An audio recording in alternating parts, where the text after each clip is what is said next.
who were Easter Island, the band, the prog band, and then I'll give a little statement, a little spiel as to why prog rock, why spend my time with this genre at all.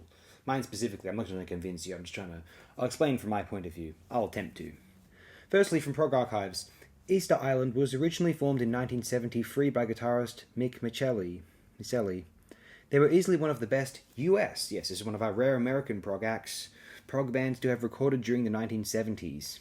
The music places emphasis on excellent mini moog and mellotron work as well as guitar, like most prog bands in the mid-70s seemed to do.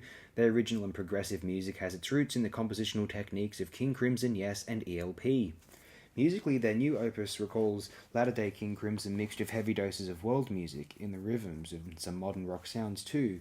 Oh yes, they have an album from 1999 called Mother Son, which is actually pretty good too in my opinion. But as this bio states, if you want a retro 70s sound, buy their first album. I think this first album is a magnificent slice of cliche prog pastiche. Glorious. Their first album, Now and Then, I know it is being self-titled, overall, was released in 1979 in vinyl and re-released in 1999 in CD format with Rick Bartlett vocals, Park Crane bass and pedals, Mark Hendricks drums and Ray Vogel keyboards, along Miceli guitars, vocals, Gato drum and synthesizers, who was the only remaining member in the 1999 sophomore release Mother Son, then joined by Alfred Collinsworth bass guitars vocals, Richard Strienda electronic guitars vocals, and Bob Chapman electronic drums and percussion. Miceli has also been making solo albums since 1990, with the last one in 2010. Biography by Prog Lucky, updated by Arpat Sos. I've probably explained this before, forgive me if I'm repeating myself. See, for me, I'm more of a keyboard guy than a guitar guy, I think.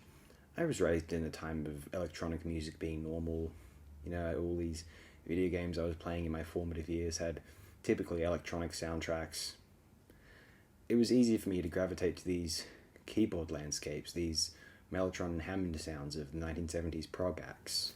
These dense electronic albums of the 1990s have potential equivalents 2 decades earlier within the discographies of these great progressive rock acts of the 1970s, as well as little odd releases here and there by groups such as Easter Island, for example. I have to admit, I've said it before, I get bored of 2 to 3 minute rock and roll numbers. It just makes me want to do something else. I mean, rock and roll music, when you're sitting down and want to actively listen to something, you're just relaxing in your home or you're out, like, you typically, depending on the circumstances, there's kind of specific few environments where you want to be playing and listening to, punk rock music, and typically it might make you feel like you wish you were at a gig instead of listening to a CD of it, right? And so I think this is why it's so much easier for myself to feel engaged with these progressive rock releases rather than these traditional rock releases of the 1970s. There's plenty of, back to basics approaches from that decade. I think there was a backlash to the bigger sounds of Yes and ELP and Genesis, and so as a result, all that wave of Elvis Costello and the new wave and punk rock acts, it totally becomes Boston by Boston in the US. It becomes this Van Halen that really seems to dominate the rock environment of the 1980s by comparison, along with all the synthesizers and all of that, which is way more interesting to me. Again, it's unfortunate because, I don't know, that kind of, I guess there's a glorification of that 1950s rock and roll moment where people thought that by the early and mid-70s that had been lost and we needed to return to that.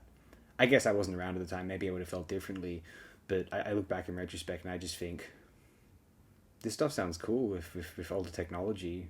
Wow, analog electronic rock music rather. This is totally awesome, right? A comfortable middle-class life, raised on English fairy tales. It's a utopian existence until you find out about how the world really is. You know how it is. Maybe you don't, but it was grand. It was grand. Again, sword and sorcery literature, genre fiction. This isn't the sort of thing that rock and roll musicians and recording artists are spending their spare leisure time doing. They don't have anything to do with that nonsense. Right? Well, apparently the progressive rock bands did.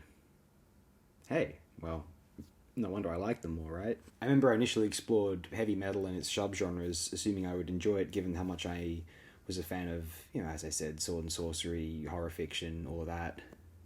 it was rather progressive rock that really enchanted me. King Crimson, Yes, Rush, Genesis, that was where it was at.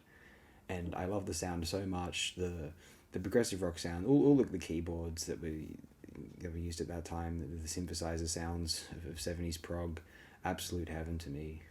It just makes me so joyous. And so something as seemingly pastiche and cliche as Easter Island by Easter Island, or Now and Then, whatever you want to refer to it as, this is just paradisal for me. Oh, by the way, head to a channel called Wise Up. He's going to tell you about how, these Easter Island statues, they're not actually statues, you understand.